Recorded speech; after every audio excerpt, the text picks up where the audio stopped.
Doctor ইউনূসের মতিগতিটা কি? আপনার কাছে কি ঠেকছে? নীলুফার কাছে সন্দেহ, আমাদের কাছে সন্দেহ, আপনার কি মনে হয়? জি, ধন্যবাদ আপনাকে, সেই সাথে আপনার দর্শকদের শুভেচ্ছা এবং ঈদ মোবারক।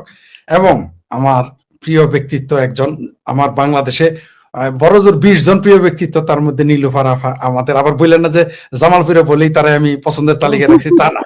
তাকে আমি আগে থেকেই পছন্দ করি রাজনীতিবিদ হিসেবে, বিশেষ করে আমাদের বাংলাদেশে উইমেন এম্পাওয়ারমেন্ট যেটা বলে, সেই জন্য তাকে আমি শ্রদ্ধা করি আগে থেকেই। তো আর তার সাথে রয়েছেন আমাদের সৈয়দ মাহবুব ভাই, আইনজীবী বিশিষ্ট। খুব ভালো লাগলো ওনার সাথে আজকে আমার প্রথম, খুব ভালো লাগলো, নিজেকে খুব কৃতার্থ মনে করতেছি। আর মনি আপাকের সাথে অনেকদিন পর আবার দেখা হলো। আপনাকেও ঈদ মোবারক, দর্শকদেরকে ঈদ মোবারক।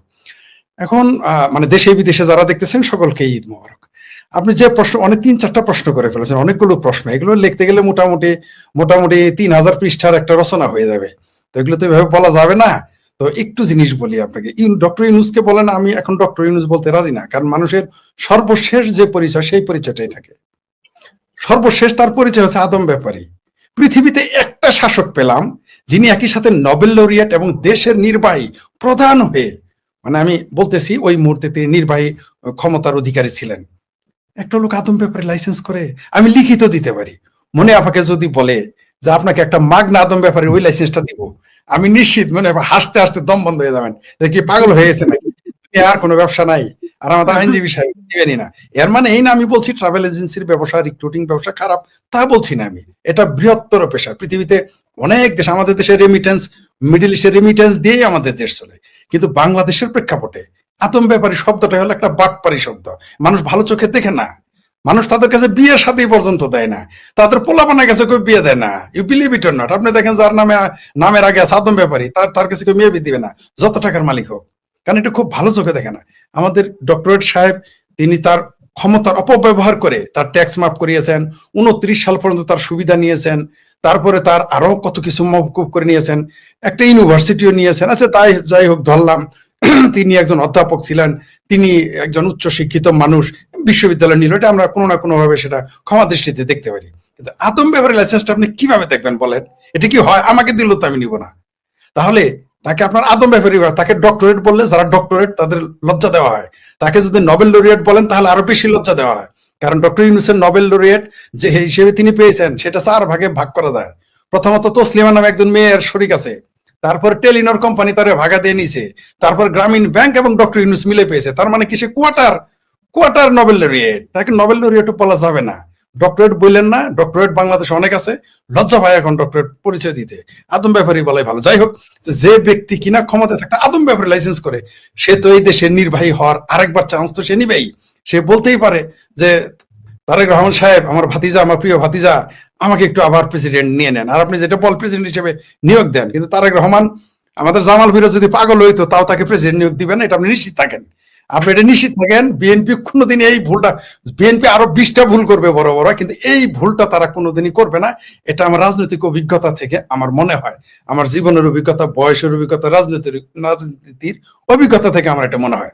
আর এই আদম ব্যাপারে যে কত চালাক, তার সেলা আমার ভাবির পোলাদের দিয়ে বলাইতেছে। আমরাও জামালপুরে যখন মেন্দা খাইতে যাই না, বলি এই আমার পাতে না, ওই আবার পাতে দেন, আবার পাতে দেন, নীলুভা আবার পাতে দেন, এর মেন্দা কম পড়ছে। ওই আইনজীবী সাহেব মুনার পাতে একটু তরকারি বেশি দাও, মানে কি আমার পাতে দাও। এই যে যারা বলতেছে চুপ্পুকে সরান, এতদিন চুপ্পু খুব ভালো ছিল।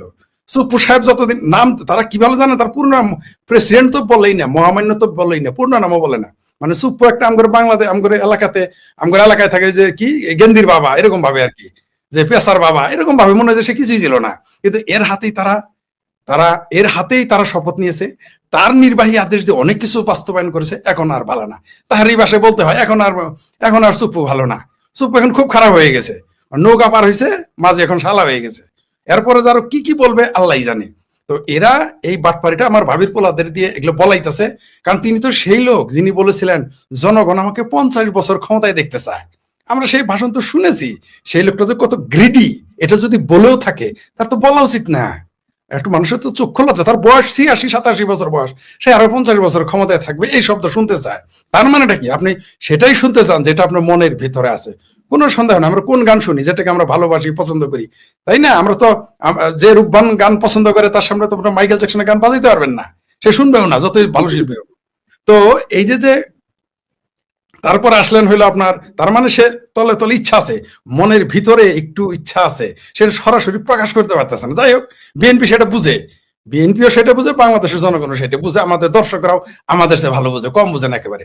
আর দ্বিতীয় প্রশ্ন যেটা করেছেন তাদের ওই যে কি উপহার নিয়ে বাটপারি, জামাত তো সারা জীবনই বাটপারি করে আসছে। আমি একটু যোগ করি, আমার তিনটা কমেন্ট আছে, কমেন্ট গুলো হারিয়ে যাবে। একটা হচ্ছে আপনার উদ্দেশ্যে একজন দর্শক, আপনার উদ্দেশ্যে একজন দর্শক করেছে যে ফরিদ ভাই ডক্টর শফিককে নিয়ে এক লাইন বলেন। আর মামুন ভাইয়ের প্রতি একজন আমি যে জিসটা যেটা আমি পড়লাম সেটা হলো যে দেশে আইনজীবী খুঁজে পাওয়া যাচ্ছে না, ব্যারিস্টার মামুন কি আওয়ামী লীগের পক্ষে প্রয়োজনে আইনি লড়াইয়ে দাঁড়াবেন কিনা। আর মনিয়াপার কাছে একটা প্রশ্ন আছে, কিন্তু ইন্টারেস্টিং, মনিয়াপাকে একজন থামছেই না, তার ধৈর্য, মানে ধৈর্য, প্রচন্ড ধৈর্য আছে, বারবার বলে যাচ্ছে যে মনিয়াপা গুপ্ত আওয়ামী লীগ। হ্যাঁ, আমাদের দেশে সত্য কথা বললে পরে যা হয় আর কি, আমরা বহুবার এইসব সিচুয়েশনের সম্মুখীন হয়েছি। আওয়ামী লীগ সময় আমাদেরকে জামাত বিএনপি বানানো হয়েছে, ডক্টর ইউনূস এসে আমাদেরকে আওয়ামী লীগ বানাইছে, এখন কি হবে হবে জানি না। তো তিনজনের প্রতি দর্শকের প্রশ্ন আছে। আমি আগে মনি আফার যে বিরুদ্ধে যে মন্তব্য করছে সেটা জবাব দিতে হবে দুই কারণে। একটা হলো তিনি আজকে বলছেন তিনি ঈদ মোবারক, ঈদের দিন কোনো অতিরিক্ত কোনো শব্দ ব্যবহার করবেন না। আরেকটা হলো আমাদের জামালপুরের মানুষ, আর হলো তিনি একজন নারী।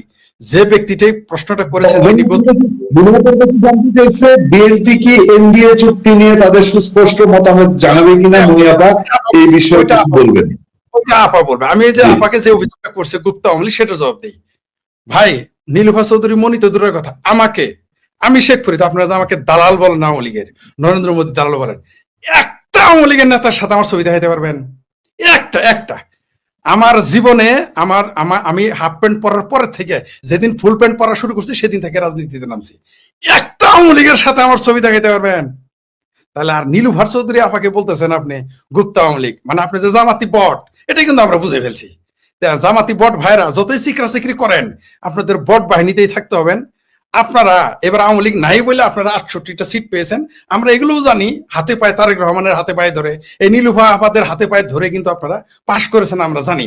আপনাদের যে সুম্মা শফিক আছে না, যাকে দুষ্ট লোকেরা কেউ কেউ গে বলতেছে, গে সে কিনা সেটা আমাদের জানার দরকার, সেটা ব্যক্তিগতভাবে পার্সোনাল লাইফে এক একজনের ব্যক্তিগত ব্যাপার। কিন্তু সে প্রকাশ্য যে আলোচনা করতেছে, যে চরিত্র দেখাইতেছে, এই যে গুপ্ত না, তিনি একেবারে প্রকাশ্য গে। এই যে গে যে 3বার জামানত হারাইছে, এইবার কিন্তু হারাইছিল, আমরা কিন্তু জানি। তাই ভাই, কে গুপ্ত আওয়ামী লীগ, কে গুপ্ত বিএনপি, ওই গুপ্ত রাজনীতি জামাতি আপনারা করেন, আমরা এখানে কেউ গুপ্ত না। প্রত্যেকের চিন্তা চেতনা রাজনৈতিক অবস্থান স্পষ্ট। বাংলাদেশ আওয়ামী লীগের যারা কট্টর আওয়ামী লীগ, তারা নীলুফার চৌধুরীর নামই শুনতে পারে না, এটা আমি ব্যক্তিগতভাবে জানি। কেন? কারণ তিনি যাহা বিশ্বাস করেন তাহাই বলেন, আমরাও যাহা বিশ্বাস করি তাহাই বলি। আমরা ভাই কেউ গুপ্ত না, কেউ সুপ্ত না, আমরা যা বলার তা বলি। সেটা গেল এক বিষয়। এবার আসি উপহারের ব্যাপারটা। জামাত হইলো শুনে, চীন সারা জীবন সারা পৃথিবীর জিনিস নকল করে, আর জামাত হইলো তার চেয়েও বড় আব্বা, মানে বাব্বা। জামাতের আমির দেখি সব শয়তানের আব্বা, বিষয়টা এরকম। চীনের ফেল করে দিয়ে, চীন সারা জীবন নকল করে, এবার চাইনিজ জিনিসের নকল করে তারা নিজের নামে উপহার চালাই দিছে। এরপরও জামাতের লজ্জা হবে না? এদের আমি বলেছি বারবার যে বেহায়া, বেলাস, আর ইয়ের ভাষা চরমনায়ের পীরের বাপের ভাষা হলো বেআমল, উশৃঙ্খল হইতে হবে। আমি ওইটাও বাদ দিলাম, কিন্তু বেহায়া, বেলজ্জা, মুনাফেক, ভণ্ড, এগুলো না হলে, আর ঠাড়া বড় মিছা কথা না কইতে পারলে আপনি জামাত হইতে পারবেন না, প্রশ্নই আসে না, কোনো দিনই হইতে পারে না, পারবেন না। আমি লিখিত দিতে পারি, একটা সর্বশেষ যে জামাতে যোগ দিছে সেও যায় দেখবেন যে ঠাড়া বড় মিছা কথা হয়, শিখে গেছে, আর না হলে জামাতারে শিখিয়ে তারপরে নিয়েছে। ঠাড়া বড়া মিথ্যা কথা না বলে, নীলফা আফার যদি কোনোদিন যদি জামাতে যায়, যদি এটা কিয়ামত পর্যন্ত সম্ভব না, ঠাড়া বড়া মিথ্যা তাকে বলতে হবে, তাছাড়া সম্ভব, এটা আপনি নিশ্চিত থাকেন। তো এই দেখেন এরা কত বড় বদ। এরা চাইনিজ, কোন চায়না, এরা না এত ইসলাম প্রেমী, এরা না এত ইসলামকে ভালোবাসে, এরা না এত একেবারে আল্লাহর আইন বাস্তবায়ন করতেছে কৃষ্ণ নন্দীকে দিয়ে, এত ইসলাম পালন করছে যে নারীর নেতৃত্ব। নীলুফার চৌধুরী মনি প্রধানমন্ত্রী হবে, এটা তাদের কাছে হারাম, কিন্তু কৃষ্ণ নন্দীকে জামাতের এমপি বানাবে, নেতা বানাবে, এটা আরাম। এদের উপরে কি সূরা নাজিল হয়, আমার মনে হয় আল্লাহ আমাদের পবিত্র কোরআনে 114টা সূরা নাজিল করছে, ওদের বোধহয় আলাদা কোনো কোরআন আছে সেখানে 117টা সূরা নাজিল হয়, সেখানে বোধহয় সূরায় মগি বগি ঠগি আছে, নইলে এটা কিভাবে বলে? নারী নেতৃত্ব হারাম নীলুফার চৌধুরী কোনোদিন নেতা হইতে পারবে না, শেখ হাসিনা নেতা হইতে পারবে না, দেশে খালেদা জিয়া হইতে পারবে না, যদিও তারা প্রত্যেকেই নেতা, কেউ ছিল কেউ এখনো আছে। কিন্তু কৃষ্ণ মন্দিরে দেওয়া যাবে, ওইটা হালাল হয়ে গেছে। কৃষ্ণ মন্দিরে ভোট দিলে আপনি সেলসালায় বেহেশতে চলে যাবেন জামাতে। এরা আল্লাহর সাথে বাটপারি করে, বেহেশত বিক্রি করে। এরা বেহেশত বিক্রি করে সেই দল যে চাইনিজ অ্যাম্বাসেডারের কাছ থেকে এই কি উপহার নিয়ে সে তো বাটপারি করবে নিজের নামে। আরো বিস্ময়কর ব্যাপার, ছবিগুলো জুম করে দেখেছেন? আমি জুম করে দেখেছি। প্রত্যেকটা মানুষ সচ্ছল, আপনি দেখেন প্রত্যেকটা মানুষ সচ্ছল, তাদেরকে উপহার দিয়েছে। এই উপহারগুলো তো সাধারণ দরিদ্র মানুষের জন্য। তার ওই যে জামাতের একটা নিয়ম আছে, মায়ের পেটের ভাইয়েরও দাফন কাফনের কাপড় কিনে দিবে না, ওই মরার পরে যে বাঁশ থাকে ওই বাঁশ দিবে না, কিন্তু তার দলীয় লোক হলে তার ব্যাংক লোন দিবে, তার উপহার দিবে, এমনকি কুরবানি দিলে গোস্ত দিবে না মায়ের পেটের বাইরে। এই তো জামাত। জামাতের ভণ্ডামিটা থাকবেই। এরা 47 সালে পাকিস্তান চায় নাই, 71 সালে বাংলাদেশ চায় নাই। এরা যে কি চায় আর কি চায় না এটাই আপনি বুঝতে পারবেন না। এরা কখন যে কি সকালে এক কথা বলে বিকালে আরেক কথা। এরা সকালবেলা বললো আমরা শপথ নেব না যদি কি বিএনপি না কি না করে শপথ নিবে না, বিএনপি যদি কি 28 দফাতে স্বাক্ষর না করে। এরা 2 ঘন্টা পরে গিয়ে সেরে এরা দেখিছে যে মাশাআল্লাহ বিএনপি নেতাদের আগে গিয়ে শপথ নেওয়া শুরু করছে। তো এই জামাত সম্পর্কে একজন বলেছে, এই জামাতের আমির সম্পর্কে কি বলবো, এই লোকটা হইতেছে যে নারীদের বেশ্যা বলেছে, কর্মজীবী নারীদের, অথচ তার ওয়াইফ একজন কর্মজীবী নারী, যার নেতারা বিশ্ববিদ্যালয়ের ছাত্রীকে বেশ্যা বলেছে। এদের নিয়ে আর কি বলার আছে? আমাদের দুর্ভাগ্য এই দলটাকে মানুষ সমর্থন করে।